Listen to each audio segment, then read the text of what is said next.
bagaimana mungkin Allah terhijab dengan sesuatu padahal Allah itu ada dan tampak di dalam segala sesuatu. Para kaum arif billah, mereka dengan mata hatinya bisa menatap Allah yang ada dalam segala sesuatu. Bagaimana mungkin akhirnya sesuatu yang ada di dalamnya itu, yang ada Allah di dalamnya, bisa menghijab Allah. Berarti permasalahannya adalah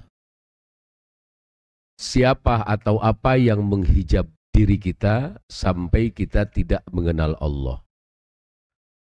Permasalahannya itu, ketika kita tidak bisa melihat sesuatu di belakang tembok itu, sesungguhnya itu bukan tembok penghijabnya. Akan tetapi ketidakmampuan mata kita untuk bisa tembus pandang pada tembok tersebut. Gambaran sederhananya begitu. Lalu bagaimana caranya supaya kita bisa merasakan bahkan melihat Allah dalam sesuatu? Dalam aliran stoikisme, aliran filsafat Yunani kuno, itu diajarkan bagaimana caranya menata diri, bagaimana caranya mengendalikan diri, bagaimana caranya menenangkan batin kita, dan yang terpenting dalam aliran itu ada ajaran bagaimana caranya kita menerima terhadap keadaan yang Allah tentukan. Kalau dalam bahasa Inggrisnya disebut divine reason, dalam bahasa kitanya disebut sunnatullah. Karena hidup ini kan pola. Pola hidup itu kan ada yang miskin, ada yang kaya, ada yang bahagia, ada yang tidak bahagia. Itu pola semuanya. Oleh karena itu, tidak boleh kita iri terhadap sunnatullah yang Allah berikan pada orang lain. Orang kaya itu sunnatullah, orang miskin juga sunnatullah, itulah divine reason.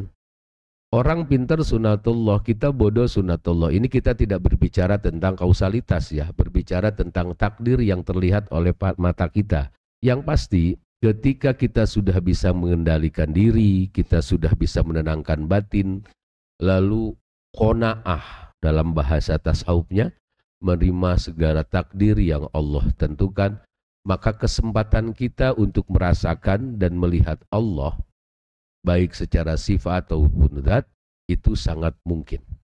Jadi yang paling utama yang harus kita singkap adalah hijab yang ada dalam batin kita. Jadi hijab itu sebetulnya bukan di luar ya, sekali lagi.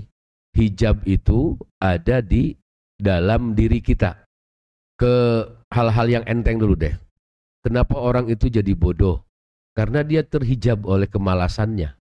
Kenapa orang itu jadi putus asa? Karena dia terhijab dengan pemahaman tentang masa depan. Begitu juga kenapa orang jadi terhijab untuk bisa merasakan bahkan melihat Allah, padahal Allah yang mewujudkan segala sesuatu, karena dia tidak paham bagaimana caranya mengolah hati, mengolah kolbu, mengolah fuad, mengolah lub, yang seharusnya tiga itu tidak ada yang lain kecuali Allah di dalamnya. Lalu yang selanjutnya, bagaimana caranya kita supaya meyakini bahwa Allah itu ada, Allah itu tidak terhijab. Yakini bahwa kita ada karena diadakan olehnya. Bahkan kita tiada pun karena ditiadakan olehnya. Sederhananya begitu. Tidak ada hutang yang tidak akan beres. Tidak ada masalah yang tidak akan selesai. Karena yang awal dan yang akhir itu hanya Allah. Allah yang secara zatnya laisalahu wahidan, tidak ada satupun yang menemani Allah. Artinya Allah itu sendiri bukan jomblo ya. Makanya jangan jomblo. Kalau jomblo berarti nyaingin Tuhan. Harus mau nikah, harus mau apa. Kalau jomblo nyaingin Tuhan, nanti tersinggung Tuhannya ya. Ada yang menyaingiku ternyata kan itu. La syarika. La syarika itu tidak ada pendampingnya. Yang wajib ada pendampingnya adalah makhluk. Kalau kita sadar bahwa segala yang wujud itu diwujudkan oleh Allah, dan yang wujud hanyalah Allah, yang disebut wujud hakikat, maka sedikit akan terbuka tuh. Kita yakini bahwa permasalahan dalam hidup ini tidak akan pernah tidak selesai, pasti selesai. Karena yang awal dan akhir itu hanya Allah, maka kita akan sedikit terbuka hatinya. Jadi divine reason-nya dibenerin. Pemahaman tentang sunatullahnya dibenarkan. Ada orang begini, Allah yang menakdirkan. Ada orang begitu, Allah yang menakdirkan. Allah yang menentukan. Karena di sebelum tanzih itu kan ada yang namanya suluhil qadim. Ketika Allah sendiri, bahasa kitanya begitu. Ketika Allah sendiri itu bukan berarti Allah tidak bisa langsung kun. Tapi ada satu ajaran dari Allah, kenapa kunnya keluar setelah yakunu, harusnya fayakunu kun. Ini kun dulu, tapi fayakunu. Artinya, kalau sesuatu yang diciptakan oleh Allah itu sudah ada di dunia, maka dia harus berproses. Dan dunia ini adalah tempatnya berproses. Nah, sebelum Allah menciptakan semua yang ada di Suluhil Qadim itu, yang Allah pertama ciptakan, bahkan tidak disebutkan dalam Al-Quran diciptakan tapi ditiupkan, itu adalah Nur Muhammad namanya. Jadi kalau ada pernyataan bahwa Nabi Adam itu bukanlah makhluk yang pertama, itu betul. Karena ada satu makhluk yang sebetulnya bukan makhluk juga, yaitu Nur Muhammad yang diciptakan. Ketika Allah menyendiri, lalu hanya menciptakan Nur Muhammad itu, dari situ lalu keluar semua makhluk-makhluk yang ada termasuk kita direncanakan di tempat itu yang disebut dengan tanzih awal, maka disitulah semua takdir kita ada.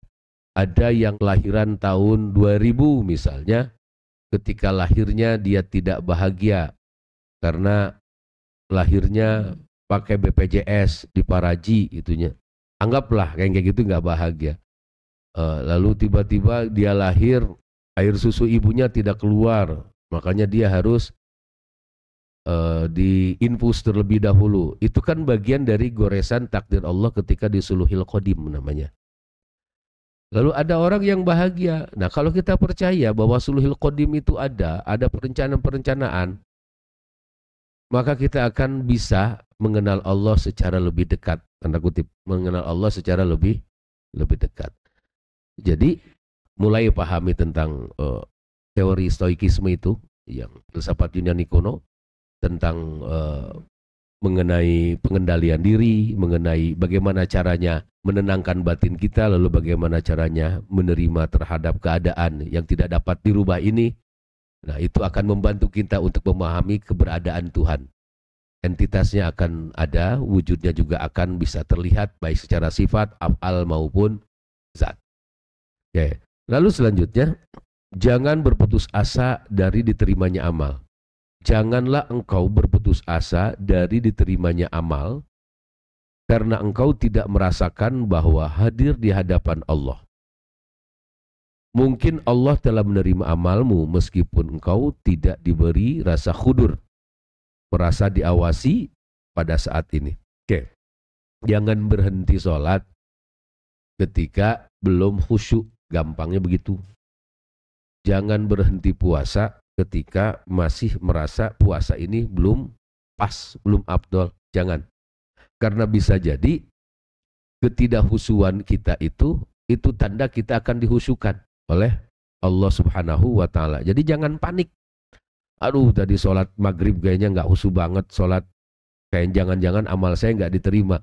Urusan diterima atau tidak itu bukan urusan siapa? Urusan kita, itu sudah jadi urusan Allah. Jadi nikmat gak nikmat ketika sholat, ya sholat aja. Loh, kok saya kalau doa biasa aja ya? Padahal doanya itu Rabbighfirli wali walidayya, harusnya nangis. Tapi kok saya nggak nangis-nangis? Jangan-jangan hati saya keras. Nggak juga. Lihat hikmahnya. Mungkin Allah telah menerima amalmu meskipun engkau tidak diberi rasa khudur. Jadi ada manusia yang diterima amalnya oleh Allah plus diberi rasa khudur, rasa khusyuk, diberi rasa nikmat. Ada yang memang tidak diberi rasa nikmat dan tidak diberi rasa khusyuk. Begitu ya. Jadi jangan sampai kita merasa apa? Kalau merasa saya kayaknya nggak enak banget sholat tadi itu, jangan-jangan diterima. Enggak, karena itu bisa jadi sudah diterima oleh Allah. Subhanahu wa ta'ala. Terus yang penting begini, kalau kita sedang dzikiran, kita sedang wirid, apalagi wirid khusus, lalu batin terasa tenang, itu tandanya kita sedang diobatin. Jadi tanda, ini khusus wiridan ya, khusus wirid, khusus pesulukan, khusus aurat yang lainnya, yang berkaitan dengan spiritual, berkaitan dengan batin. Kalau kita wirid, lalu Allah kasih ketenangan, nah itu tandanya kita sedang diobati oleh Allah Subhanahu wa ta'ala. Maka dalam urusan wirid khos ini harus serius, karena bisa jadi kita wiridnya banyak, terus-terusan kita mengerjakan sebuah ritual khusus, tapi tidak diberi ketenangan, itu sedang tidak diobati oleh Allah Subhanahu wa ta'ala. Maka mulailah ketika kita akan wiridan dengan kalimat-kalimat istighfar, dengan kalimat-kalimat kepasrahan, dengan kalimat-kalimat yang membuktikan bahwa diri kita itu manusia yang lemah. Maka insya Allah, kalau diawali dengan kepasrahan, diawali dengan diri kita yang lemah, meskipun yang kita mintakan urusan dunia, maka Allah akan memberikan ketenangan dalam aurat-aurat kita. Lalu, mengenai tentang tanda-tanda ibadah diterima itu, sebetulnya bukan hanya hadirnya kehusyuan. Bukan hanya itu. Tapi dilihat dari apa yang dia lakukan setelah ibadah. Perbuatan apa yang dikerjakan setelah dia melaksanakan perintah Tuhan. Tanda yang paling mendekati bahwa amal ibadahnya diterima oleh Allah Ta'ala, dirinya memiliki satu sikap yang membuat orang lain menjadi senang. Itu salah satunya. Dirinya memberikan satu citra pada orang lain bahwa ia adalah manusia yang tidak pernah membuat masalah. Dirinya siap mengeluarkan citra bahwa dia sanggup menolong siapapun yang akan ditolongnya atau yang membutuhkannya. Itu tanda-tanda terdekatnya. Artinya, sifat-sifat Allah itu bermanifest pada kehidupan sehari-harinya. Dari mulai Rahman sampai As-Sabur. Itu bermanifest. Nah, itu yang mendekati bahwa orang tersebut amal ibadahnya diterima oleh Allah. Ya, ini tentunya bukan dilihat dari fisiknya saja ya. Karena ada orang yang fisiknya baik tapi hatinya tidak baik-baik saja. Ada orang yang fisiknya selalu berbuat kesalehan tapi hatinya tidak soleh. Ada yang begitu. Maksud dari manifestasi sifat-sifat Tuhan, ya secara fisik dia melakukan perbuatan baik, lalu hatinya mengakui bahwa kebaikan itu atau kebaikan yang dia kerjakan itu bukan dari usahanya, tapi merupakan dari manifest sifat-sifat Allah Subhanahu wa ta'ala.